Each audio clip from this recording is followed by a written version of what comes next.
അസ്സലാമു അലൈക്കും വറഹ്മത്തുള്ളാഹി. സലഫി മൂവ്മെന്റിനെ കുറിച്ചുള്ള ചർച്ചയിൽ ഇന്ത്യൻ ഉപഭൂഖണ്ഡത്തിലെ വിവിധ സലഫി പ്രസ്ഥാനങ്ങളെക്കുറിച്ച് ചർച്ചകൾ അനിവാര്യമാണ്. ഇന്ത്യൻ ഉപഭൂഖണ്ഡത്തിൽ സലഫി ആശയങ്ങൾ കൊണ്ടുവരുന്നതിലും നടപ്പിലാക്കുന്നതിലും പങ്കുവഹിച്ച ധാരാളം പണ്ഡിതന്മാരുണ്ട്. അവരുടെ പശ്ചാത്തലം തന്നെ ഒരുപക്ഷെ സാധാരണ സലഫി ഡിസ്കഷനിൽ നിന്ന് വളരെ വ്യത്യസ്തമാണ്. ഇന്ത്യയിൽ അഹ്ലെ ഹദീസ് എന്ന് പറയുന്നത് അഹ്ലുൽ ഹദീസ് എന്നതിൻ്റെ പേർഷ്യൻ ഉറുദു രൂപമാണ് അഹ്ലെ ഹദീസ്. ഹദീസിൻ്റെ ആൾക്കാർ എന്ന് പറയപ്പെടുന്നു. നമ്മൾ മുമ്പ് സലഫു സാലിഹീങ്ങൾ എന്നതുമായി ബന്ധപ്പെട്ട വന്ന ആ ഒരു ചർച്ചയിൽ സലഫിനെ അഹ്ലുൽ ഹദീസ് എന്നുള്ള പേരും കൊണ്ട് വിശേഷിപ്പിച്ചിരുന്നതായി നമ്മളിവിടെ ചർച്ച ചെയ്തിട്ടുണ്ട്. അതുകൊണ്ട് തന്നെ ആ ഒരു പദവുമായിട്ടാണ് ഈ ഒരു മൂവ്മെൻറ്റിന് ബന്ധമുള്ളത്. ലോകതലത്തിൽ ഇസ്ലാമിക മേഖലകളിലെല്ലാം സലഫി ആശയങ്ങൾ പിൻപറ്റിയവരുടെ ഇന്ത്യൻ വിഭാഗം എന്നാണ് അഹ്ലെ ഹദീസ് എന്നതുകൊണ്ട് പ്രധാനമായും ഉദ്ദേശിക്കുന്നത്. പക്ഷേ ഈ ഒരു മൂവ്മെൻറ്റിൻ്റെ ഇന്ത്യയിലെ ഒരു മാനത്തെക്കുറിച്ച് സംസാരിക്കുമ്പോൾ വളരെ കൗതുകതരമായ ചില ചിത്രങ്ങൾ നമ്മുടെ മുമ്പിൽ വരും. അതിൽ പ്രധാനം ആരാണ് അഹ്ലെ ഹദീസിന് ഏറ്റവും ശക്തമായി പ്രത്യേകിച്ച് 18-ാം നൂറ്റാണ്ടുകൾക്കോട് കൂടിയിട്ടാണ് ഈ ഒരു അഹ്ലെ ഹദീസ് എന്ന് പറയുന്ന വിഭാഗം ഇന്ത്യൻ ഉപഭൂഖണ്ഡത്തിൽ സജീവമാവുന്നത്. അതിന് ആരാണ് പ്രധാനമായും ചാലകശക്തിയായത് എന്നത് വളരെ വിവാദപരമായ വിഷയവുമാണ്, ചർച്ച ചെയ്യപ്പെടുന്ന വിഷയവും കൂടാണ്. ഏറ്റവും കൂടുതൽ പേര് പരാമർശിക്കപ്പെടുന്നത് അത് ഷാ വലിയുല്ലാ ദഹ്ലവി എന്ന പണ്ഡിതനിലേക്ക് ചേർത്തുകൊണ്ടാണ്. നമുക്കറിയാം, ഇന്ത്യയിൽ നൂറ്റാണ്ടുകൾക്ക് മുമ്പ് തന്നെ പറയുകയാണെങ്കിൽ 8-ാം നൂറ്റാണ്ടിൽ തന്നെ 1711-12 കാലഘട്ടത്തിൽ തന്നെ മുഹമ്മദ് ബിൻ ഖാസിമിൻ്റെ ഇന്ത്യയിലേക്കുള്ള വരവും അവിടെ സിന്ധ് പിടിച്ചടക്കലും അതിനുശേഷം ആ ഭാഗം ഉമയ്യ ഖിലാഫത്തിൻ്റെ കീഴിലാവുകയും പിന്നീട് അബ്ബാസികളുടെ കീഴിലാവുകയും ചെയ്യുന്നൊക്കെ ഒരു ചരിത്രം നമുക്ക് കാണാം. അതായത് 8-ാം നൂറ്റാണ്ടിൽ തന്നെ ഇന്ത്യയിലെ പ്രധാനം ഇന്ന് പാകിസ്ഥാനുള്ള സിന്ധ് അടക്കമുള്ള ചുറ്റുപാട് ഭാഗങ്ങളും മുൾത്താനും അങ്ങനെ പാകിസ്ഥാനിലെ ഫ്രണ്ടിയർ റീജിയനിൽ പലതും മുസ്ലിം ആധിപത്യത്തിന് കീഴിലായിരുന്നു പണ്ടേ തന്നെ.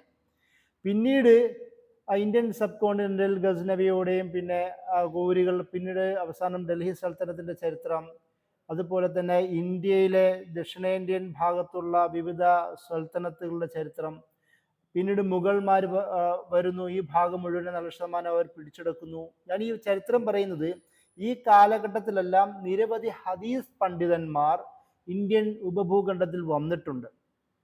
ആ പണ്ഡിതന്മാരെല്ലാം അറബ് ഇസ്ലാമിക ലോകവുമായി നല്ല ബന്ധവുമുള്ളവരായിരുന്നു. പലരും അറിയപ്പെട്ട മുഹദ്ദിസുകളായിരുന്നു. അവരെക്കുറിച്ച് തന്നെ വ്യത്യസ്തമായ വേറെ പഠനങ്ങൾ ധാരാളം നമുക്ക് കാണാം. അപ്പോൾ അങ്ങനെ ഒരു പശ്ചാത്തലമുള്ളപ്പോൾ അവരൊക്കെയും ഇന്ന് പറയുന്ന ഈ ഹദീസിൻ്റെ അതായത് പഴയകാല ഇമാമുമാർ മുഹദ്ദിസുകൾ സ്വീകരിച്ച അതേ നിലപാടോടുകൂടി തന്നെ ഹദീസുകളെ സ്വീകരിക്കുന്നവരായിരുന്നു. ഖുർആനെയും അതുമായി ബന്ധപ്പെട്ട ചർച്ചകളൊക്കെ സ്വീകരിക്കുന്നവരായിരുന്നു. ഈ ഒരു ആമുഖം എന്തായാലും ഈ ഒരു വിഷയത്തിൽ അനിവാര്യമാണ്. കാരണം ഇത് ഒരു 18-ാം നൂറ്റാണ്ടിലെ ആ ഒരു പ്രവണത എന്നത് മാത്രമല്ല, മുമ്പ് തന്നെ ഈ സലഫു സാലിഹ്യങ്ങളുടെ രീതികളിൽ ഹദീസിനെ സമീപിച്ചവരുടെ ധാരാളം പഠനങ്ങൾ നമുക്ക് 10-ാം നൂറ്റാണ്ടുകൾക്ക് മുമ്പേ തന്നെ ഇന്ത്യൻ ഉപഭൂഖണ്ഡത്തിൽ കാണുവാൻ കഴിയും. എന്നാലും നമ്മൾ സലഫി മൂവ്മെന്റ് എന്ന് പറയുമ്പോൾ അത് സജീവമാവുന്നത് നേരത്തെ തന്നെ നമ്മൾ പല തവണ വിശദീകരിച്ചതുപോലെ 18-19 നൂറ്റാണ്ടുകളോട് കൂടിയിട്ടാണ്. ലോകത്തിൽ ആ ഒരു സാഹചര്യം ഈ കാലഘട്ടങ്ങളിലാണ് രൂപപ്പെടുന്നത്. പ്രത്യേകിച്ച് ഷെയ്ഖ് മുഹമ്മദ് അബ്ദുൽ വഹാബിൻ്റെ 18-ാം നൂറ്റാണ്ടിലെ വരവും അത് ലോകത്തിൻ്റെ വിവിധ ഭാഗങ്ങളിലേക്കുള്ള ഒരു വളർച്ചയും ഒക്കെയും ആ ഒരു കാലഘട്ടത്തിൽ സംഭവിക്കുന്നുണ്ട്. ഇതേ പശ്ചാത്തലത്തിലാണ് ഷാ വലിയുല്ലാ ദഹ്ലവി ഡൽഹി കേന്ദ്രീകരിച്ചുകൊണ്ട് രംഗപ്രവേശനം ചെയ്യുന്നത്.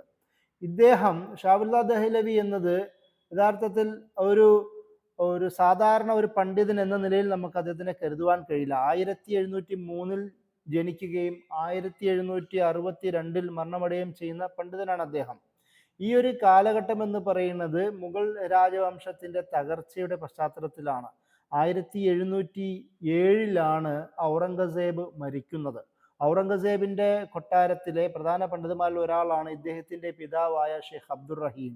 ഔറംഗസേബിന്റെ ഫത്തവ ആലംഗീരി എന്ന് പറയുന്ന ആ ഫത്വകളുടെ കളക്ഷൻ നിർവഹിക്കുന്നവരിൽ ഒരാൾ അത് ഇദ്ദേഹത്തിന്റെ പിതാവും കൂടാണ്. അങ്ങനെ ഒരു കണക്ഷൻ ഇദ്ദേഹത്തിന്റെ ചരിത്രത്തിൽ നമുക്ക് കാണാം.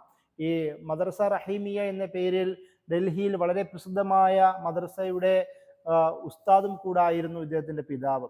അങ്ങനെ ഒരു പണ്ഡിത പാരമ്പര്യത്തിലും അതുപോലെ തന്നെ ഒരു മൊണാർക്കിയുടെ ഒരു പശ്ചാത്തലത്തിലും ഒക്കെയും വളർന്ന ഒരാളാണ് ഷാവുല്ലാ ദഹ്ലവി.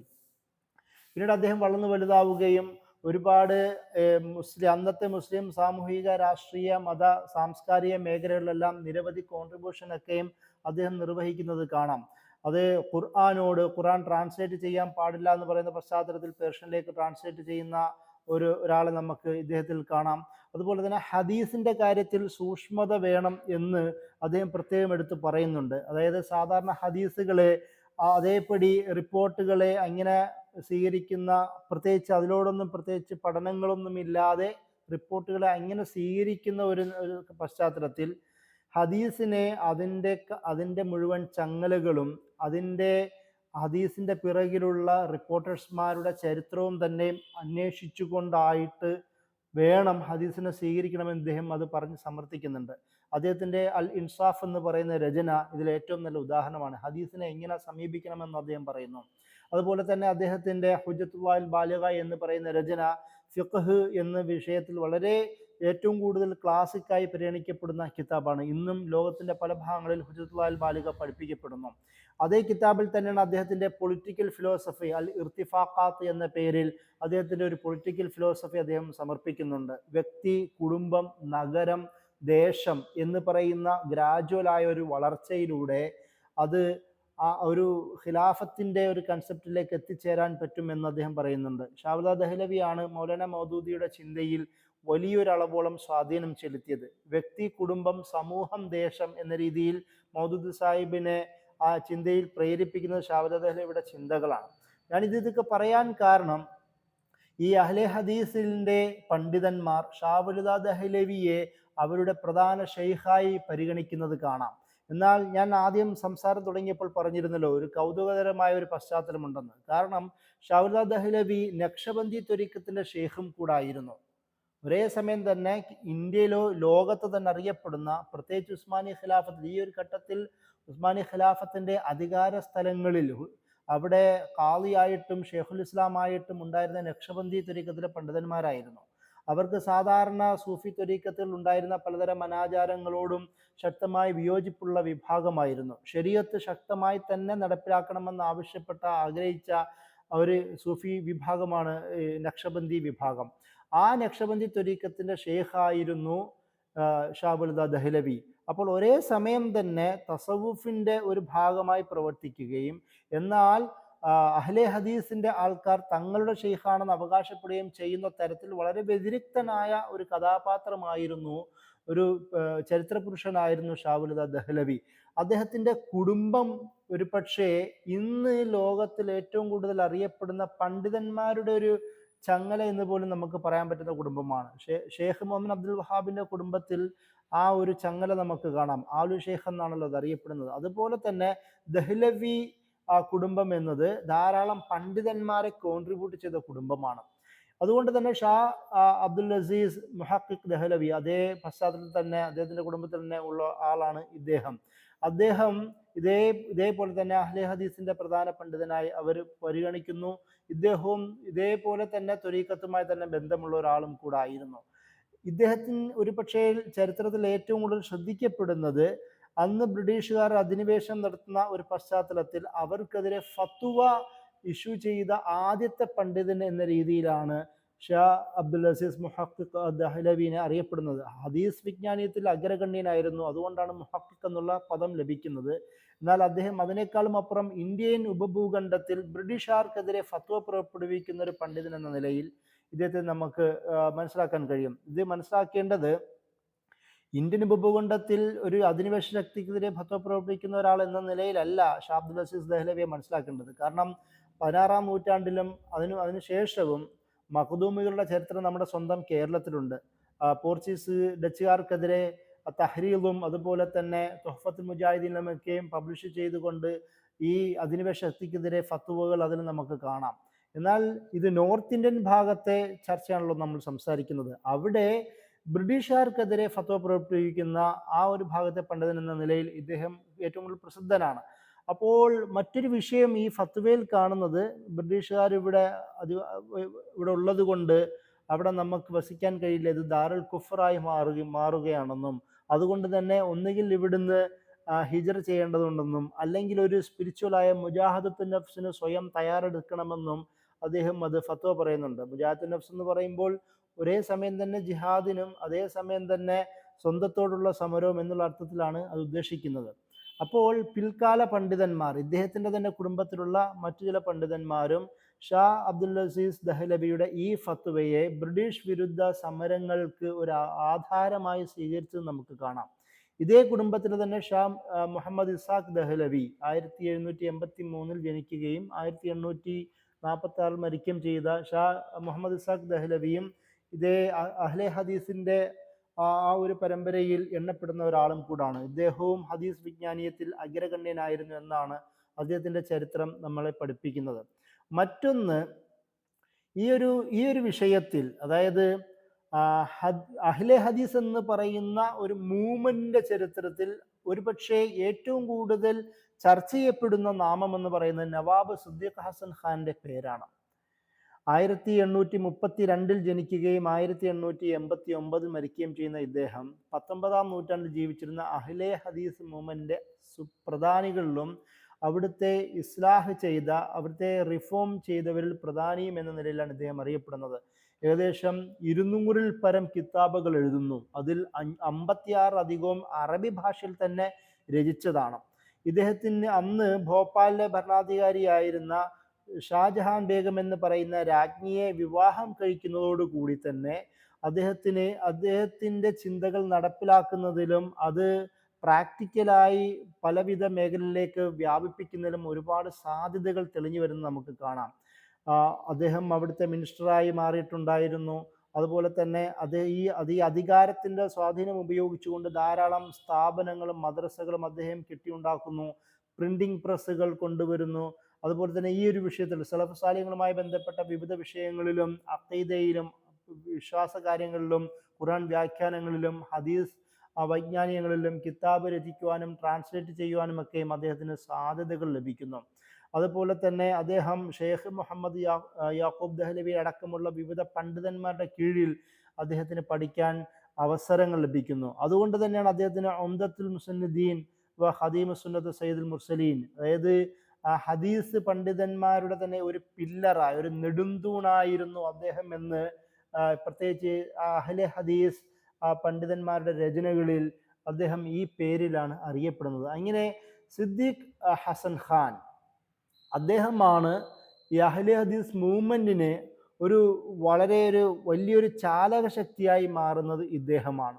അതിനുശേഷം നിരവധി പണ്ഡിതന്മാർ തന്നെ വരുന്നുണ്ട്. ഷെയ്ഖ് നദീർ ഹുസൈൻ ദഹ്ലവി 1805 ജനിക്കുകയും 1902 മരണമടയുകയും ചെയ്യുന്ന അദ്ദേഹം ഇതേ സമയം തന്നെ 19-ാം നൂറ്റാണ്ടിലെ വളരെ ആഴത്തിൽ ഹദീസ് വിജ്ഞാനങ്ങളിൽ ധാരണയുണ്ടായിരുന്ന നിരവധി രചനകൾ നടത്തിയ ഒരു പണ്ഡിതനാണ്.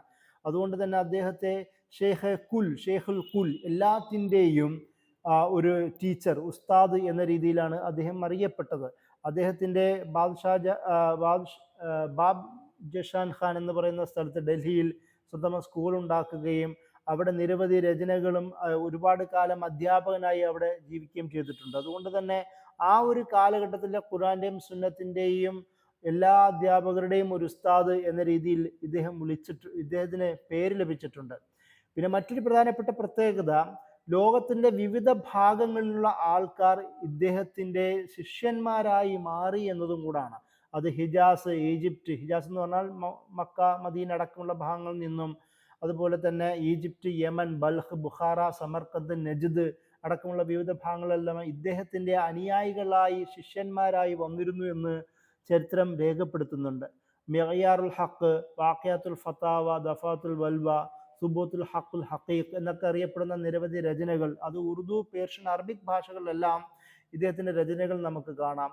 അതുപോലെ വിവിധ വിഷയങ്ങളിലുള്ള ഫത്വകളുടെ കളക്ഷനും ഇദ്ദേഹത്തിൻ്റെ പേരിൽ അറിയപ്പെടുന്നുണ്ട്. അതുകൊണ്ട് തന്നെ ഈ ഇന്ത്യൻ ഉപഭൂഖണ്ഡത്തിലെ അഹ്ലെ ഹദീസ്, ജമഅയത്തു അഹ്ലെ ഹദീസ് വിഭാഗത്തിൻ്റെ ഒരു പ്രധാന കേന്ദ്രം എന്ന നിലയിലും ഒരു ചിന്തയുടെ വ്യാപകൻ എന്ന നിലയിലും ഷെയ്ഖ് നാദിർ ഹുസൈൻ ദഹ്ലവിയുടെ പേര് നമ്മൾ പ്രത്യേകം ശ്രദ്ധിക്കേണ്ടതാണ്. മറ്റൊരു പ്രധാനപ്പെട്ട പണ്ഡിതനാണ് ഷെയ്ഖ് ഉബൈദുള്ള റഹ്മാനി അൽ മുബാറക് പൂരി.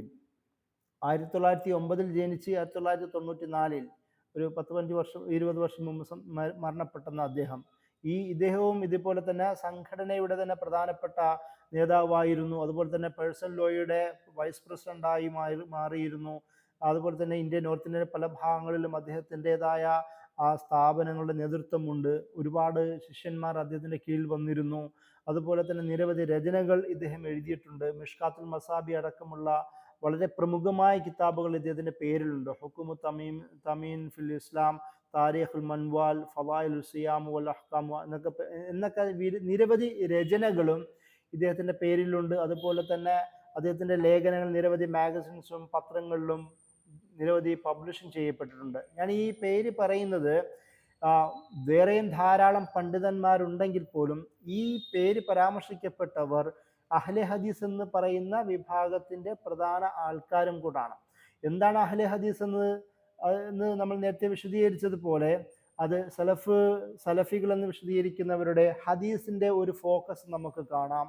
ഈ പണ്ഡിതന്മാരെല്ലാം പ്രധാനമായും അവരുടെ കോൺട്രിബ്യൂഷൻ നിർവഹിച്ചത് ഇന്ത്യൻ ഉപഭൂഖണ്ഡത്തിൽ ഹദീസുമായി ബന്ധപ്പെട്ട വിഷയങ്ങളിൽ ഒരു അവധാനത ഉണ്ടാവുകയും അതുപോലെ തന്നെ അത് റിപ്പോർട്ട് ചെയ്യുന്നതിലും അത് നിയമത്തിൻ്റെ കാര്യത്തിലാവട്ടെ അതല്ല ഉപദേശ നിർദ്ദേശങ്ങളുടെ കാര്യത്തിലാവട്ടെ ഹദീസുകൾ കൈകാര്യം ചെയ്യുമ്പോൾ സൂക്ഷ്മതയില്ലാതായിരിക്കുകയും ആ ഹദീസുമായി ബന്ധപ്പെട്ട പഠനങ്ങൾക്ക് ഒരുപാട് അപര്യാപ്തത ഉണ്ടാവുകയും ചെയ്ത പശ്ചാത്തലത്തിലാണ് ഖുർആനിനെ വിശദീകരിക്കണമെങ്കിൽ ഹദീസ് അനിവാര്യമാണെന്നും അതുകൊണ്ട് തന്നെ ഹദീസ് നമ്മൾ ഏത് നിയമത്തിലാണോ വിഷയങ്ങളിലാണോ ഹദീസ് സ്വീകരിക്കുന്നത് ആ ഹദീസ് ശുദ്ധമായിരിക്കണമെന്നും അത് അതോറിറ്റിയും ഓതന്റിസിറ്റിയും ഉള്ളതായിരിക്കണമെന്നും വാദിച്ചുകൊണ്ടാണ് ഈ ഒരു വിഭാഗം ഇന്ത്യൻ ഉപഭൂഖണ്ഡത്തിൽ ശക്തമാവുന്നത്. അതുകൊണ്ട് തന്നെയാണ് ഷാവുൽ ദഹ്ലവിയുടെ കിതാബുൽ ഇൻസാഫ് ഈ ഒരു മേഖലയിൽ ഈ ഒരു ചർച്ചയിൽ ആധികാരികമായി മാറുന്നത്. അപ്പോൾ ഈ തരത്തിലാണ് അഹ്ലെ ഹദീസ് എന്ന് പറയുന്ന സംഘടന ഇന്ത്യൻ ഉപഭൂഖണ്ഡത്തിൽ സജീവമാവുന്നത്. ഈ പണ്ഡിതന്മാരുടെ ചിന്തകളിലൂടെ നമ്മൾ സലഫിസം എന്ന് പറയുന്ന അല്ലെങ്കിൽ സലഫിയ എന്ന് പറയുന്ന എല്ലാ ആശയധാരകളും പ്രത്യേകിച്ച് അഖീദ ശുദ്ധമാവുക, ഖുർആൻ ഹദീസ് പ്രമാണമായി മാറുക, ഏതെങ്കിലും മദ്ഹബുകളോടുള്ള തഖ്ലീദ് ഒഴിവാവുക, എന്നാൽ അനിവാര്യ ഘട്ടത്തിൽ മദ്ഹബുകളോട് ഒരു തരത്തിലുള്ള അനുകൂല നിലപാട് മാവാം എന്നും അവർ പറഞ്ഞു വെക്കുന്നുണ്ട്. അതുപോലെ തന്നെ ഈ അഹ്ലെ ഹദീസിൻ്റെ ആദ്യകാല അഹ്ലെ ഹദീസിൽ നിന്ന് തസവുഫിനോട് ശക്തമായ ഒരു ആഭിമുഖ്യമുണ്ടാവരിൽ നിന്ന് മാറി 19-20 നൂറ്റാണ്ടിലേക്ക് എത്തുമ്പോൾ തന്നെ ആ തസവുഫ് എന്ന് പറയുന്ന വിഭാഗത്തിൽ നിന്ന് ഒരു വല്ലാത്ത ഒരു വിടുതി പ്രഖ്യാപിക്കുകയും ഒരു തസവുഫ് വിരുദ്ധരായ ഒരു മാറുകയും ചെയ്യുന്ന ഒരു ചരിത്രം നമുക്ക് ഈ അഹ്ലെ ഹദീസിന്റെ ഈ ഒരു ഗ്രാജുവൽ ഗ്രോത്തിൽ നമുക്ക് കാണാം. അതായത് പിൽക്കാല പണ്ഡിതന്മാരെല്ലാം ഈ തസവുഫിനോടും ഏതെങ്കിലും സൂഫി ആഭിമുഖ്യം പുലർത്തുന്ന പണ്ഡിതന്മാരോടോ പണ്ഡിത വിഭാഗങ്ങളോടോ സംഘടനകളോടോ സ്ഥാപനങ്ങളോടോ ഒരു തരത്തിലുള്ള വിമുഖതയും എതിർപ്പും പ്രകടിപ്പിക്കുന്ന തരത്തിലേക്ക് അഹ്ലെ ഹദീസ് മൂവ്മെന്റ് പിന്നീട് മാറുന്നത് നമുക്ക് കാണാം. ഇവരുടെയൊക്കെയും മറ്റൊരു പ്രധാനപ്പെട്ട ഒരു കോൺട്രിബ്യൂഷനാണ് അത് ജാമിയ സലഫിയ, ബനാറസിലെ ജാമിയ സലഫിയ. അതിൽ ഞാൻ നേരത്തെ പറഞ്ഞ ഷെയ്ഖ് ഉബൈദുള്ള റഹ്മാനി മുബാറക് പൂരി അദ്ദേഹത്തിന്റെ നല്ലൊരു കോൺട്രിബ്യൂഷൻ ആ മേഖലയിൽ കാണാം. നമ്മൾ ജാമിയ സലഫിനെ കുറിച്ച് അവസാനം വിശദീകരിക്കുന്നതാണ്. അതുപോലെ മറ്റു രണ്ട് പണ്ഡിതന്മാരാണ് ഡോക്ടർ മുഖ്തദ ഹുസൈൻ അൽ അസ്ഹരി, അതുപോലെ തന്നെ ഷെയ്ഖ് അബ്ദുൽ സമദ് ഷറഫുദ്ദീൻ. ഇവരും ജാമിയ സലഫിയയിലും പ്രധാനപ്പെട്ട ഒരു നേതൃത്വം വഹിക്കുകയും അതുപോലെ തന്നെ ഈ ഒരു വിഷയത്തിൽ സലഫി ആശയ പ്രചാരണത്തിൽ ഇന്ത്യൻ ഉപഭൂഖണ്ഡത്തിൽ പ്രധാനപ്പെട്ട പണ്ഡിതന്മാരായി മാറുകയും ഇവർ ചെയ്യുന്നുണ്ട്. മറ്റ് 3 പണ്ഡിതന്മാരാണ് ഷെയ്ഖ് അബ്ദുൽ വഹാബ് അൽ അർവി. അദ്ദേഹം ഇതുപോലെ തന്നെ അഹ്ലെ ഹദീസ് മൂവ്മെന്റിന്റെ പ്രധാന നേതാവായിരുന്നു. അഹ്ലെ ഹദീസ് അസോസിയേഷൻ എന്ന് പറയുന്ന ആദ്യത്തെ പ്രസിഡന്റ് ആയിരുന്നു അദ്ദേഹം. അതുപോലെ തന്നെ ഇദ്ദേഹത്തിന്റെ നിരവധി രചനകളുണ്ട്. ഷെയ്ഖ് അബ്ദുൽ ഹമീദ് ഇബ്ൻ അബ്ദുൽ ജബ്ബാർ റഹ്മാനി അദ്ദേഹവും ഷെയ്ഖ് മുഹമ്മദ് ഹുസൈൻ ഷാ അതുപോലെ ഷേഖ് അൻവാർ ഷാ ഷുബിയാനി, ഇവരൊക്കെയും ഈ ഈ പണ്ഡിതന്മാരെല്ലാം ഇന്ത്യൻ ഉപഭൂഖണ്ഡത്തിൽ, പ്രത്യേകിച്ച് ഷേഖ് മുഹമ്മദ് ഹുസൈൻ ഷായും ഷേഖ് അൻവർ ഷാ ഷുബിയാനിയൊക്കെ കാശ്മീർ ഭാഗങ്ങളിൽ, ഇന്ത്യയുടെ അങ്ങേയറ്റമുള്ള കാശ്മീർ ഭാഗങ്ങളിൽ പോലും ഈ അഹ്ലെ ഹദീസ് സലഫി ആശയ പ്രചാരണത്തിന് നേതൃത്വം നൽകിയവരാണ്. ഈ ഒരു ചരിത്രമാണ് ഒരുപാട് നിരവധി പണ്ഡിതന്മാരുണ്ടെങ്കിൽ പോലും ഈ പണ്ഡിതന്മാരുടെ പേരുകൾ പരാമർശിക്കേണ്ടതുണ്ടെന്നതുകൊണ്ടാണ് ഞാൻ പ്രത്യേകം ഇവിടെ നോട്ടിഫൈ ചെയ്തത്. മറ്റൊരു പ്രധാനപ്പെട്ട വിഷയം, ഈ അഹ്ലെ ഹദീസ് എന്നത് ഇന്ത്യൻ സബ് കോണ്ടിനെന്റിൽ പ്രധാന ഒരു മൂവ്മെൻ്റായി, പ്രധാന സ്ഥാപനങ്ങൾ രൂപീകരിച്ചുകൊണ്ടും മദ്രസകൾ രൂപീകരിച്ചുകൊണ്ടും ഒരു വലിയൊരു മൂവ്മെൻ്റായി വളരുന്നൊരു ഘട്ടത്തിൽ ഇന്ത്യ പലതരത്തിലുള്ള വെല്ലുവിളികൾ നേരിടുന്നുണ്ടായിരുന്നല്ലോ. ഇന്ത്യൻ സബ് കോണ്ടിനെന്റ് പലതരത്തിലുള്ള വെല്ലുവിളികൾ നേരിടുന്നുണ്ടായിരുന്നു. അതൊന്ന് ബ്രിട്ടീഷ് വിരുദ്ധ സമരം തന്നെയായിരുന്നു. ഈ ബ്രിട്ടീഷ് വിരുദ്ധ സമരത്തിൽ അഹ്ലെ ഹദീസ് പ്രധാന ശക്തിയായിരുന്നു.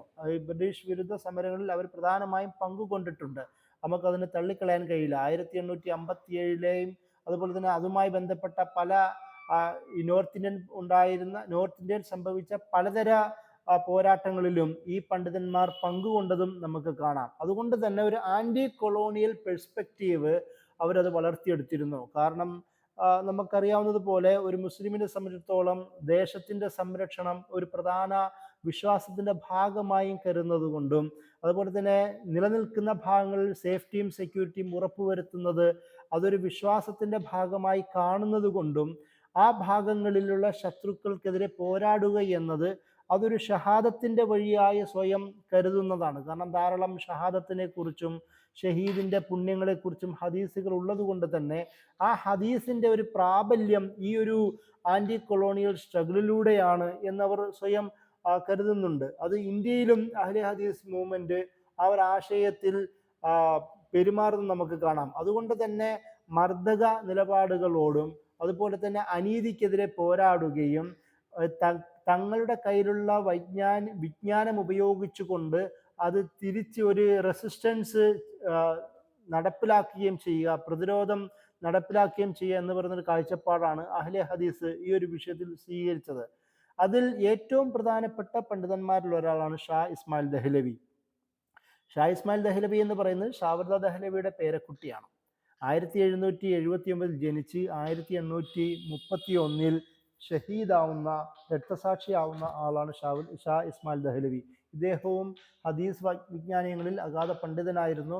അതുപോലെ തന്നെ സൂഫി, പ്രത്യേകിച്ച് നക്ഷബന്ദി, പിന്നീട് ഖാദിരി, പല ത്വരീഖത്തുകളുമായിട്ടൊക്കെ നല്ല ബന്ധമുള്ള ആളായിരുന്നു.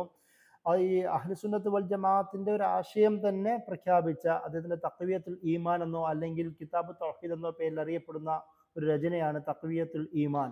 അതിൽ തൗഹീദിന്റെ അടിസ്ഥാനങ്ങളെക്കുറിച്ച് അദ്ദേഹം കൂടുതൽ സംസാരിക്കുന്നത് നമുക്ക് കാണാം. അതുപോലെ തന്നെ ഒരു സൂഫി ഓറിയന്റേഷൻ ഉണ്ടായിരുന്നെങ്കിൽ പോലും ആ തസവുഫിന്റെ മേഖലകളിൽ വളരെ ആഴത്തിൽ വ്യാപിച്ചിരുന്ന പലതരത്തിലുള്ള ചിന്തകൾ, പ്രത്യേകിച്ച് വഹദത്തുൽ വുജൂദ്, ഇബ്നു അറബിയോട് ചേർക്കപ്പെടുന്ന യൂണിറ്റി ഓഫ് ബീയിങ് എന്ന് പറയുന്ന ഒരു ആശയമുണ്ട്. അത് ഒരു പക്ഷേ നമുക്ക് മനസ്സിലാവണമെങ്കിൽ അതൊരു അദ്വൈത ഫിലോസഫിയുമായി കണക്ട് ചെയ്ത് മനസ്സിലാക്കാൻ പറ്റും. ഇങ്ങനെയുള്ള ഈ ചിന്തകളെ വിമർശിച്ചുകൊണ്ട് വഹദത്തു ഷുഹൂദാണ്, യൂണിറ്റി ഓഫ് വിറ്റ്നസ് എന്ന് പറയുന്ന ഒരു ആശയമാണ് നല്ലതെന്ന് അദ്ദേഹം പറയുന്നുണ്ട്. അതായത് ആ ഒരു ആശയം കൊണ്ടുവരുന്നത് യഥാർത്ഥത്തിൽ സയ്യിദ് അഹമ്മദ് സർഹിന്ദിയാണ്. അതായത് നക്ഷബന്ദി ത്വരീഖത്തിന്റെ ഇന്ത്യൻ ഉപഭൂഖണ്ഡത്തിലെ ഏറ്റവും സുപ്രധാന പണ്ഡിതനാണ്. അക്ബറിന്റെ കാലത്തെ ദീന ഇലാഹിയെ അതിനെതിരെ ശക്തമായി സംസാരിച്ച ആളാണ് സയ്യിദ് അഹമ്മദ് സർഹിന്ദി. അദ്ദേഹം വഹദത്തുൽ വുജൂദിനേക്കാളും അപ്പുറം വഹദത്തു ഷുഹൂദാണ്. അള്ളാഹു എന്ന് പറയുന്ന ആ ഒരു യാഥാർത്ഥ്യത്തിന്റെ അതിനെ സാക്ഷ്യം വഹിക്കുന്നവരായി മാറുക എന്ന് പറയുന്ന ഒരു ആശയമാണ് വഹദത്തു ഷുഹൂദിന്റെ ഒരു ചുരുക്കെഴുത്ത്. ഈ ഒരു ആശയത്തെയാണ് ഷാവർദ ദഹ്ലവിയും വിശദീകരിച്ചത്. ആ ഒരു ആശയത്തെ തന്നെയാണ് ഷാ ഇസ്മായിലും വിശദീകരിക്കുന്നത്. അതായത് അഖീദയിൽ അതാണ് ഏറ്റവും നല്ല നിലപാടെന്ന് അദ്ദേഹം പറയുന്നത് കാണാം. കാരണം ഇത് പ്രത്യേകം എടുത്ത് പറയുന്നത് പല സൂഫി ത്വരീഖത്തുകൾക്കും ഈ ഒരു വഹദത്തുൽ വുജൂദ് ഉണ്ടാവുകയും പിന്നീട് ഒരു അദ്വൈത ഫിലോസഫിയുടെ ഒരു മാനങ്ങളിലേക്ക് എത്തുകയും ശരീഅത്തിനോട് വിമുഖത പ്രഖ്യാപിക്കുകയും ചെയ്യുന്ന ഒരു ഘട്ടം സൂഫി ത്വരീഖത്തുകൾ ഉണ്ടായിരുന്നു. ഒരുപക്ഷെ സ്വയം സൂഫി ആയിരിക്കെ തന്നെ എന്നാൽ വിവിധ സൂഫികളിൽ ഉണ്ടായിരുന്ന ഈ തരത്തിലുള്ള ആശയങ്ങളെ ശക്തമായി വിമർശിക്കുന്ന ഒരാളായും ഷാ ഇസ്മായിൽ ദഹ്ലവിനെ നമുക്ക് കാണാം. അതേസമയം തന്നെ ബ്രിട്ടീഷുകാർക്കെതിരെയും ബ്രിട്ടീഷുകാരുടെ കൂടെ പ്രവർത്തിച്ച സിഖുകാർക്കെതിരെയും പോരാടുന്ന ഒരാളെന്ന നിലയിലും ഏകദേശം 2.5 മാസക്കാലം പെഷവാറും ആ ഭാഗത്തും കേന്ദ്രീകരിച്ചുകൊണ്ട് ഒരു ഭരണം നടപ്പിലാക്കുന്ന ഒരാളെന്ന നിലയിലും നമുക്ക് ഷാ ഇസ്മായിൽ ദഹ്ലവിനെ കാണാം. അദ്ദേഹത്തിന്റെ സുഹൃത്തായിരുന്നു സയ്യിദ് അഹമ്മദ് ഷഹീദ് ബറേൽവി. സയ്യിദ് അഹമ്മദ് ബറേൽവി എന്ന പേരിലും കൊണ്ടാണ് അദ്ദേഹം അറിയപ്പെടുന്നത്. ഇവ രണ്ടുപേരുടെയും ചേർത്തുകൊണ്ട് ബറേൽവി മൂവ്മെന്റ് എന്ന പേരിൽ ചരിത്രത്തിൽ അത് അറിയപ്പെടുന്നത് നമുക്ക് കാണാം. ഇവർ രണ്ടുപേരും കൂടെ ചേർന്നുകൊണ്ടാണ് സിഖുകാരുടെ, അതായത് ബ്രിട്ടീഷുകാരെ സഹായിക്കുന്ന സിഖുകാർക്കെതിരെയും കൂടെ പോരാടുന്നത്. ഇവർ രണ്ടുപേരും ഈ ഒരു ഘട്ടത്തിൽ ഷഹീദാവുന്ന നമുക്ക് കാണാം. ഈ രണ്ട് പേരും കൂടെ ചേർന്നുകൊണ്ടാണ്, അതായത് ഒരേ സമയം അഹ്ലെ ഹദീസിന്റെ നേതൃത്വത്തിൽ ഉണ്ടാവുകയും എന്നാൽ പോരാട്ട മുഖത്തിൽ നിലനിന്ന ആൾക്കാരും കൂടെ ആയിരുന്നു ഇവർ. മറ്റൊരു പ്രധാനപ്പെട്ട പേരാണ് സനാഉള്ള അമൃതസരി. സനാഉള്ള അമൃതസരി നമ്മൾ വളരെ സവിശേഷമായി മനസ്സിലാക്കേണ്ട ഒരാളാണ്. സനാഉള്ള അമൃതസരി പ്രത്യേകിച്ച് ബ്രിട്ടീഷ് സാമ്രാജ്യം വളരെ ശക്തമായി പിടിമുറുക്കുന്ന ഒരു ഘട്ടത്തിൽ അവർക്കെതിരെ വൈജ്ഞാനികമായ ബൗദ്ധികമായ ഒരു ചെറുത്തുനിൽപ്പ് പടുത്തുയർത്തിയ ആളാണ് സനാഉള്ള അമൃതസരി. അദ്ദേഹം ഒരുപാട് ക്രിസ്ത്യൻ മിഷനറിമാർ മുസ്ലിം ലൊക്കാലിറ്റിയിൽ വരികയും ശക്തമായിട്ടുള്ള ഒരു അവരുടെ ക്രിസ്തീയ മതപ്രചരണം ശക്തമാക്കുകയും ചെയ്ത പശ്ചാത്തലത്തിൽ അതിനെതിരെ രചനകൾ നിർവഹിച്ചുകൊണ്ട് നല്ല ഒരു പ്രതിരോധം തീർത്ത ഒരാളെന്ന നിലയിൽ സനാഉള്ള അമൃതസരിനെ നമുക്ക് കാണാം. അദ്ദേഹത്തിൻ്റെ ട്രിനിറ്റി പോലുള്ള കൺസെപ്റ്റുകൾ, അതായത് ഈ ക്രിസ്തീയ പണ്ഡിതന്മാരുടെ ത്രിയേകത്വം പോലുള്ള വിഷയങ്ങൾക്കെതിരെ ശക്തമായ മറുപടി അദ്ദേഹം നൽകുന്നുണ്ട്. അതുപോലെ തന്നെ ആര്യ സമാജ പ്രവർത്തകർ, പ്രത്യേകിച്ച് സ്വാമി ദയാനന്ദ സരസ്വതിനെ പോലുള്ള ആൾക്കാർ ഖുർആനിലെ ചില വാക്യങ്ങളെ വിമർശിച്ചുകൊണ്ട് വർത്തമാനം പറയുമ്പോൾ അതിനെതിരെ ഹക്ക് പ്രകാശ് എന്നുള്ള പേരിൽ അദ്ദേഹം കിതാബ് എഴുതുകയും സ്വാമി ദയാനന്ദ സരസ്വതിയുടെ ഈ ചോദ്യങ്ങൾക്ക് മറുപടി പറയുകയും ചെയ്യുന്ന ഒരാളായി നമുക്ക് സനാഉള്ള അമൃതസരിയെ കാണാം. അതിന് അദ്ദേഹം സനാഉള്ള അമൃതസരി ഒരു സരസനായ ഒരാളെന്ന നിലയിലാണ് അദ്ദേഹത്തെ പണ്ഡിതന്മാർ ചൂണ്ടിക്കാട്ടുന്നത്. അതുകൊണ്ട് തന്നെ അദ്ദേഹം പറയുന്നുണ്ട്, അറബിയും അതുപോലെ തന്നെ ഗ്രാമർ ഭാഷയും അറിയാത്ത സ്വാമി ദയാനന്ദ സരസ്വതിക്ക് എങ്ങനെയാണ് സത്യാർത്ഥ പ്രകാശത്തിലൂടെയും അല്ലെങ്കിൽ അദ്ദേഹത്തിൻ്റെ രചനകളിലൂടെ ഖുർആനെ വിമർശിക്കാൻ കഴിയുന്നത് എന്നൊക്കെ അദ്ദേഹം ചോദിക്കുന്നത് നമുക്ക് കാണാം.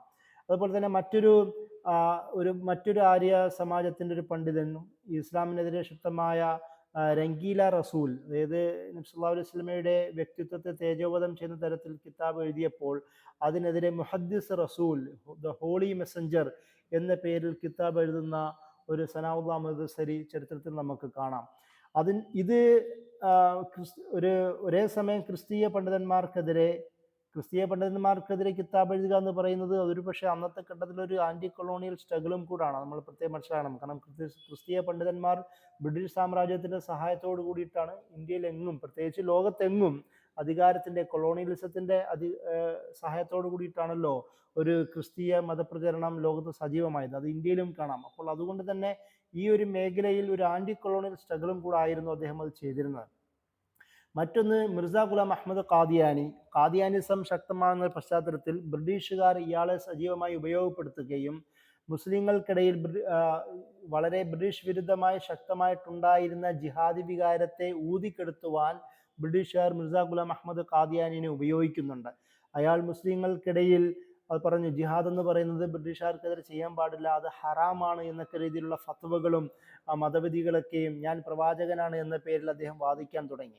അതിനെതിരെ ശക്തമായി രചനകൾ നിർവഹിക്കുകയും അയാൾക്കെതിരെ അഹമ്മദ് ഖാദിയാനിനെ നേരിട്ട് കൊണ്ട് തന്നെ വാദപ്രതിവാദത്തിന് വിളിക്കുകയും പലപ്പോഴും അഹമ്മദ് ഖാദിയാനി ആ വാദപ്രതിവാദത്തിൽ നിന്ന് ഓടി ഒളിക്കുകയും ചെയ്ത സംഭവങ്ങൾ സനാഉള്ള അമൃതസരിയുടെ ജീവിതത്തിൽ നമുക്ക് കാണാം.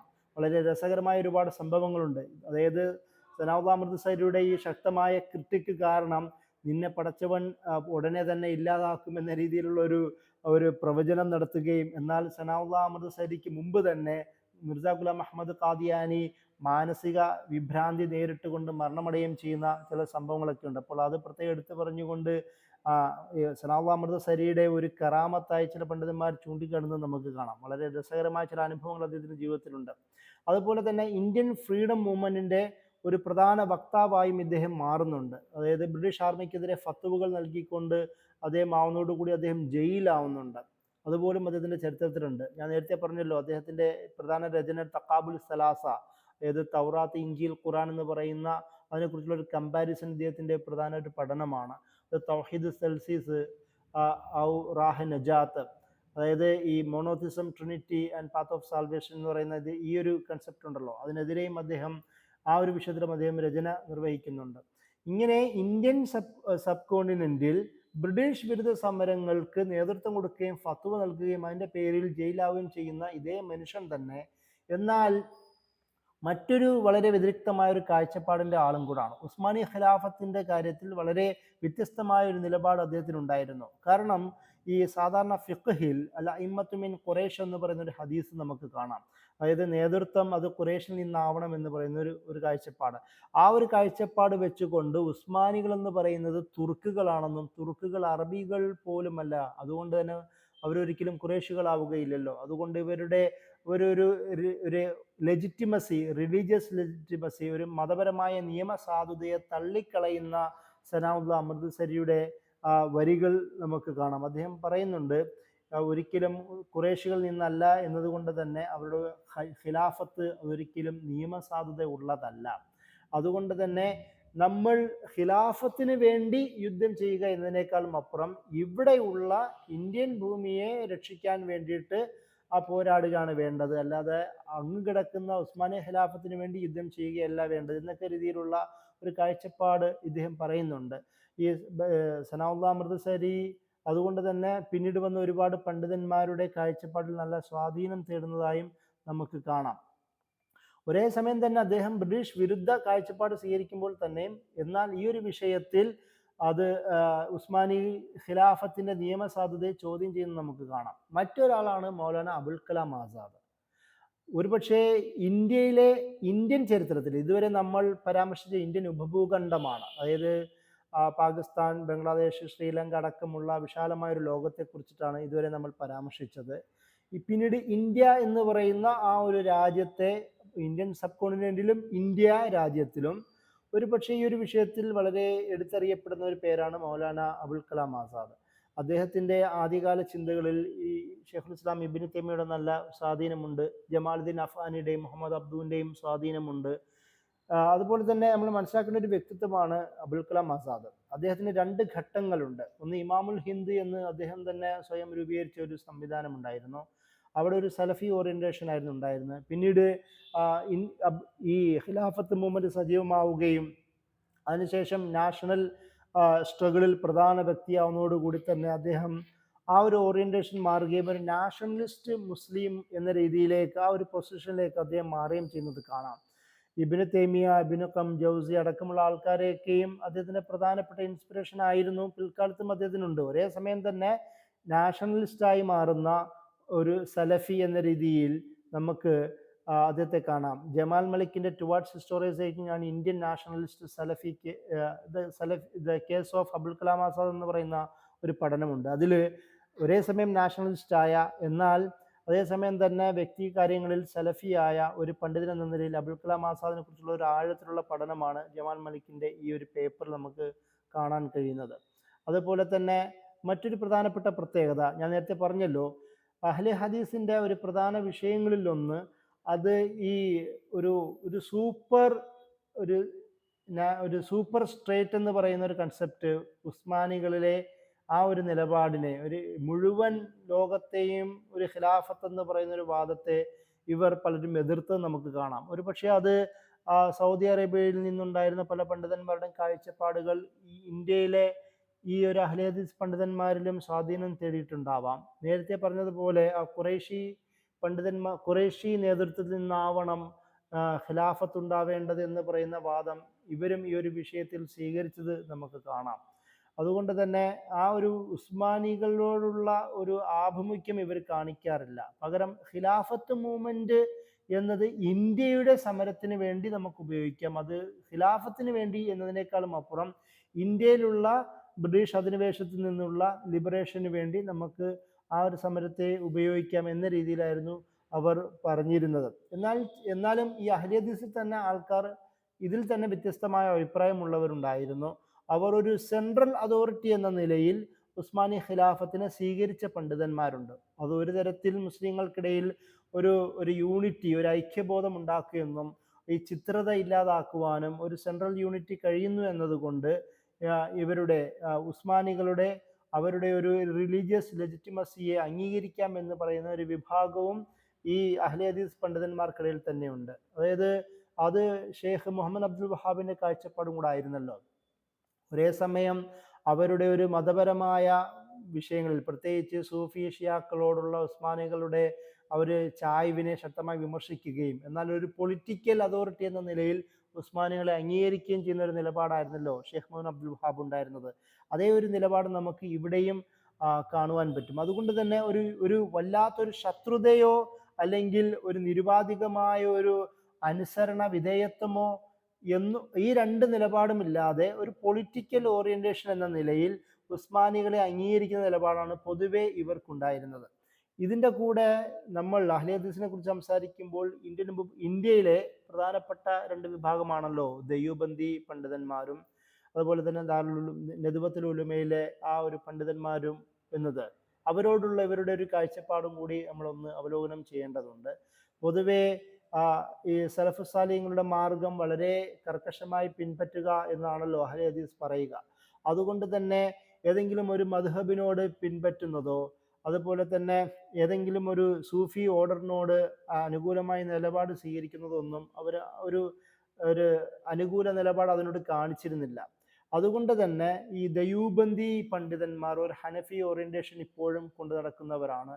അതുപോലെ തന്നെ അഷരി മദ്ഹബിനേക്കാളും മാതുരീദി മദ്ഹബ്, ഇമാം അബൂ മൻസൂർ മാതുരീദി എന്ന് പറയുന്ന പണ്ഡിതന്റെ ഒരു തിയോളജിക്കൽ ഡയമെൻഷനാണ് മാതുരീദി സ്കൂൾ.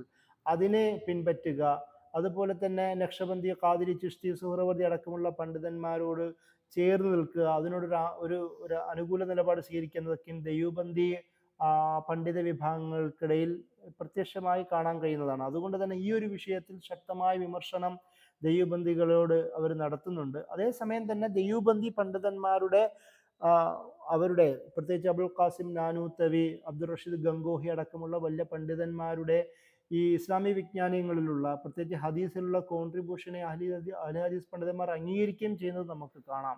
അതേ നിലപാടാണ് നദ്വത്തുൽ ഉലൂമിനോടും ഇവർ കാണിക്കുന്നത്. പ്രത്യേകിച്ച് ഈ മദ്ഹബുകളോടൊരു ആഭിമുഖ്യം നദ്വികൾക്കുണ്ട്. പ്രത്യേകിച്ച് നോർത്ത് ഇന്ത്യൻ ഭാഗങ്ങളിൽ അത് ഹനഫി മദ്ഹബിനോടൊക്കെ ഒരു ആഭിമുഖ്യം കാണിക്കുന്നുണ്ട്. അതുകൊണ്ട് തന്നെ അവരോടും ശക്തമായ ഒരു വിമർശന നിലപാടാണ് അഹ്ലെ ഹദീസ് പണ്ഡിതന്മാർക്ക് ഉള്ളത്. ഇത് വേറൊരു കാര്യം കൂടെ ഈ ഒരു വിഷയത്തിൽ പറയേണ്ടത്, പ്രത്യേകിച്ച് നമ്മൾ നേരത്തെ പറഞ്ഞ പോലെ മൗലാന നാസർ ഹുസൈൻ്റെ ഒരു കാലഘട്ടം, അദ്ദേഹത്തിൻ്റെ ഒരു കാലഘട്ടത്തിലാണ് സൗദി ഡൈനാസ്റ്റിയുമായിട്ട് നല്ല ബന്ധമുണ്ടാവുന്നത്. അതിനു മുമ്പ് സൗദി ഡൈനാസ്റ്റിക്ക് ഒരു സ്ഥിരത, ഒരു പൊളിറ്റിക്കൽ സ്റ്റെബിലിറ്റി ഇല്ലാത്തത് കൊണ്ട് തന്നെ ആ ഒരു ബന്ധമുണ്ടായിരുന്നില്ല. എന്നാൽ മൂന്നാം സൗദി ഡൈനാസ്റ്റി, അതായത് കിങ് അബ്ദുൽ അസീസ് ബിൻ സൗദിന്റെ നേതൃത്വത്തിൽ രൂപപ്പെട്ടതോടുകൂടി അദ്ദേഹത്തിന്റെ കാലത്തിലാണ് ഒരു ശക്തമായ ഒരു ബന്ധം ഉണ്ടാവുന്നത്. അതുകൊണ്ട് തന്നെ നിരവധി പണ്ഡിതന്മാരുടെ വരവ് പോക്കുകൾ ഉണ്ടാവുന്നു. അതുപോലെ തന്നെ ശിഷ്യഗണങ്ങൾ അങ്ങോട്ടും ഇങ്ങോട്ടും വ്യാപിക്കുന്നു. അതുകൊണ്ട് തന്നെ സൗദി ഫോക്കസ്ഡ് ആയ ഒരു ആശയം അഹ്ലെ ഹദീസിൽ ശക്തമായ സ്വാധീനം തേടുന്നതും ഈ ഒരു കാലഘട്ടത്തിലാണ്. പ്രത്യേകിച്ച് നാസിർ ഹുസൈൻ അദ്ദേഹത്തിൻ്റെ ഒരു കാലഘട്ടത്തിലാണ് ഇത് സജീവമാവുന്നത്. അതുകൊണ്ട് തന്നെ നോർത്ത് ഇന്ത്യയിലെ പല ഭാഗങ്ങളിലേക്കും അത് പടരുന്നത് കാണാം. പഞ്ചാബിലേക്കും കാശ്മീരിലേക്കും യു പിയിലേക്കും മധ്യപ്രദേശ് അതുപോലെ തന്നെ ആസാം അടക്കമുള്ള നോർത്ത് ഈസ്റ്റ് ഭാഗങ്ങളിലേക്കെല്ലാം ഇത് പടരുന്നത് കാണാം. അങ്ങനെ ഈ ഇന്നത്തെ പാകിസ്ഥാൻ അടക്കമുള്ള ഭാഗങ്ങളിലും ഈ ഒരു കാലഘട്ടത്തിന് ശേഷം ഇന്ത്യൻ ഡിവിഷന് ശേഷം ഒരുപാട് പടരുന്നത് നമുക്ക് കാണാം. ഇന്ന് ബംഗ്ലാദേശിലും അതുപോലെ തന്നെ ബ്രിട്ടനിലും യൂറോപ്പിൻ്റെ ഒട്ടുമിക്ക ഭാഗങ്ങളിലും ഈ അഹ്ലെ ഹദീസിൻ്റെ വിവിധ വിഭാഗങ്ങൾ പടർന്നിട്ടുണ്ട്. അത് പലതും ഈ സൗത്ത് ഏഷ്യയിൽ നിന്ന് യൂറോപ്പിലേക്കുള്ള ഒരു മൈഗ്രേഷൻ്റെ ഭാഗവും കൂടിയിട്ടാണ്. അതുപോലെ തന്നെ ബംഗ്ലാദേശ് പാകിസ്ഥാൻ വിഭജന പശ്ചാത്തലത്തിലും ഒരുപാട് മൈഗ്രേഷൻ ഈ പറയുന്ന യൂറോപ്യൻ ഭാഗങ്ങളിലേക്കും അമേരിക്കൻ ഭാഗങ്ങളിലേക്കും ഉണ്ടായിട്ടുണ്ട്. അവരുടെയും ഒരു സ്വാധീനം ഈ അഹ്ലെ ഹദീസിൻ്റെ അങ്ങോട്ടുള്ള പറിച്ചു നടൽ, ഈ തരത്തിലുള്ള ഡിവിഷൻസ്, ഒരു മുസ്ലിം പ്രത്യേകിച്ച് ഇന്ത്യൻ പാകിസ്ഥാനും പാകിസ്ഥാൻ ബംഗ്ലാദേശ് വിഭജനങ്ങളെല്ലാം അഹ്ലെ ഹദീസ് പണ്ഡിതന്മാരുടെയും ആൾക്കാരുടെയും ഈ ഭാഗങ്ങളിലേക്കുള്ള ഒരു പലായനത്തിന് കാരണമായതായി നമുക്ക് കാണാം. അതുപോലെ തന്നെ മൗലാന മൗദൂദിയും ഒരു തരത്തിൽ അഹ്ലെ ഹദീസിന്റെ ആശയം പിൻപറ്റുന്ന ആൾ തന്നെ ആയിരുന്നല്ലോ. അദ്ദേഹത്തിന്റെ തഫ്ഹീമുൽ ഹദീസ്, ഹദീസുകളുടെ ഒരു കളക്ഷൻ, 8 വാള്യമുള്ള ഒരു കളക്ഷൻ ഉണ്ട്. ഹദീസുമായി ബന്ധപ്പെട്ട നിരവധി പഠനങ്ങളുണ്ട്. ഖാദിയാനി മസ്അല എന്ന പേരിൽ ഖാദിയാനി വിഷയത്തിൽ എഴുതിയ കിതാബുകളുണ്ട്. സുന്നത്തിന്റെ പ്രാമാണികത എന്ന പേരിൽ സുന്നത്ത് കി ഐനി ഹൈസിയത്ത് എന്ന് പറയുന്ന അതിന്റെ പേരിൽ അദ്ദേഹത്തിന്റെ രചനകൾ കാണാം. ഈ അഹ്ലെ ഹദീസിന്റെ ഒരു ഓറിയന്റേഷനും മൗലാന മൗദൂദിയിലും ഉള്ളത് കൊണ്ട് തന്നെ അദ്ദേഹത്തിന്റെ പേരും ഈ ഒരു വിഷയത്തിൽ നമ്മൾ പരാമർശിക്കേണ്ടതുണ്ട്. അതുപോലെ തന്നെ ഇങ്ങനെയൊക്കെ ആണെങ്കിൽ പോലും മറ്റ് പല ഭാഗങ്ങളിൽ ഇവർ സലഫികളെന്നോ അല്ലെങ്കിൽ ഗൈർ മുക്കല്ലിദുകളല്ലാത്ത ആൾക്കാരെന്നോ ചില ആൾക്കാർ ഇവരെ നജിദികളെന്നോ വിളിക്കുന്നത് കാണാം. പ്രത്യേകിച്ച് ദൈവബന്ദി ബറേൽവി വിഭാഗക്കാരാണ് ഇവരെ നജിദികൾ, അതായത് ഷെയ്ഖ് മുഹമ്മദ് അബ്ദുൽ വഹാബിനോട് പേര് ചേർത്തുകൊണ്ടാണ് നജിദികൾ എന്ന പേരിൽ വിളിക്കുന്നത്. അതുപോലെ തന്നെ വഹാബികളെന്നും വഹാബദ എന്ന പേരിലും പലതരത്തിൽ ഇവർ ഇന്ത്യൻ ഉപഭൂഖണ്ഡത്തിൽ വിളിക്കുന്നത് നമുക്ക് കാണാം. ചില ആൾക്കാർ ഇവരെ ബിദ്അത്ത്, അതായത് മുബത്തദികൾ എന്ന് പോലും വിളിക്കുന്ന ആൾക്കാരുണ്ട്. അതായത് ഇവരെ തന്നെ, അതായത് സാമ്പ്രദായികപരമായ അവിടെയുള്ള വിശ്വാസികൾ വിഭാഗങ്ങൾ അവരുടെ ആചാരാനുഷ്ഠാനങ്ങളെ വിമർശിച്ചു കൊണ്ടുവന്നത് കൊണ്ട് തന്നെ ഇവരാണ് മുബത്തദികൾ എന്ന പേരിൽ വിളിക്കുന്നുണ്ട്. അത് നമുക്ക് കേരളത്തിൽ പോലും അത് കാണാം. ഈ തരത്തിലാണ് അഹ്ലെ ഹദീസിന്റെ ഇന്ത്യൻ സബ് കോണ്ടിനെന്റിലെ ഒരു വളർച്ച. അതുകൊണ്ട് തന്നെ വ്യത്യസ്തമായ കാഴ്ചപ്പാടുള്ളവരാണ്. പ്രത്യേകിച്ച് ഒരേപോലെ തന്നെ ആദ്യം ഒരു സൂഫി ഓറിയന്റേഷൻ ഉണ്ടായിരുന്നവർ അതേപോലെ തന്നെ ഒരു അഹ്ലെ ഹദീസിന്റെ ആൾക്കാരായി മാറുകയും പിന്നീട് അവരിൽ നിന്ന് സൂഫി വിരുദ്ധരായ ഒരു വിഭാഗം രൂപപ്പെടുകയും സൗദി അറേബ്യയുമായിട്ടുള്ള നല്ല ബന്ധമുണ്ടാവുകയും ആ ഒരു ബന്ധം ഒരു സൗദി ഓറിയന്റഡ് ആയ സലഫി കാഴ്ചപ്പാടിന് ഈ ഇന്ത്യയിലും പാകിസ്ഥാനിലും ഇന്ത്യൻ ഉപഭൂഖണ്ഡത്തിൽ വിവിധ ഭാഗങ്ങളിലും ഒരു സ്വാധീനം തേടുന്നതിനും കാരണമായി മാറുന്നുണ്ട്. ഇവർക്ക് പൊളിറ്റിക്കൽ അതോറിറ്റിയോടുള്ള വ്യത്യസ്ത കാഴ്ചപ്പാടുകളാണ് ഉള്ളത്. അതേസമയം ഖിലാഫത്ത് മൂവ്മെന്റ് പശ്ചാത്തലത്തിൽ സനാഉല്ലാ അമൃത്സരിനെ പോലുള്ള ആൾക്കാർ ഖിലാഫത്ത് മൂവ്മെന്റിനെതിരെ സംസാരിക്കുന്നത് കാണാം. പക്ഷേ ഇന്ത്യൻ ലിബറേഷനോട് കൂടി ചേർന്ന് നിൽക്കുന്നതും കാണാം. കാരണം ഹദീസുമായി ബന്ധപ്പെട്ട ഒരു തിയോളജിക്കൽ ഡൈമെൻഷന്റെ പേരിലാണ് ഈ അഭിപ്രായ വ്യത്യാസങ്ങളൊക്കെ ഉണ്ടായിരുന്നത്. എന്നാൽ അതേസമയം തന്നെ ഇന്ത്യൻ നാഷണൽ ഒരു ഇൻഡിപെൻഡൻസിന് വേണ്ടി ശക്തമായി പണിയെടുത്ത പണ്ഡിതന്മാരും കൂടിയിട്ടാണ് എന്ന പേരിൽ നമ്മൾ അഹ്ലെ ഹദീസിനെ പഠിക്കേണ്ടതുണ്ട്. പ്രത്യേകിച്ച് നമ്മുടെ സൗത്ത് ഇന്ത്യയിൽ തമിഴ്നാട്ടിൽ പോലും തമിഴ്നാട് തൗഹീദ് ജമാഅത്ത് എന്ന പേരിൽ സലഫി വിങ്ങുകൾ ഈ ഭാഗത്തും സജീവമാണ്. അപ്പോൾ ഇങ്ങനെ കേരളം ഒഴികെ ഒട്ടുമിക്ക പ്രദേശങ്ങളിലും അഹ്ലെ ഹദീസ് എന്ന് പറയുന്ന പേരിൽ തന്നെ പ്രവർത്തിക്കുകയും അതിൻ്റെ പേരിൽ വ്യത്യസ്ത സംഘടനകൾ ഉണ്ടാവുകയും ചെയ്യുന്ന ഒരു ഘട്ടത്തിലും കൂടാണ് ഇപ്പോൾ നിലവിലുള്ളത്. ഈ ഒരു തരത്തിൽ അഹ്ലെ ഹദീസിനെ കുറിച്ച് ഒരു നല്ലൊരു ഇമേജ്, ഒരു ക്ലിയർ പിക്ചർ ലഭിക്കേണ്ടത് അനിവാര്യമാണ് എന്ന് പറഞ്ഞ് ഞാൻ അവസാനിപ്പിക്കുകയാണ്. അസ്സലാമു അലൈക്കും വറഹ്മത്തുള്ളാഹി.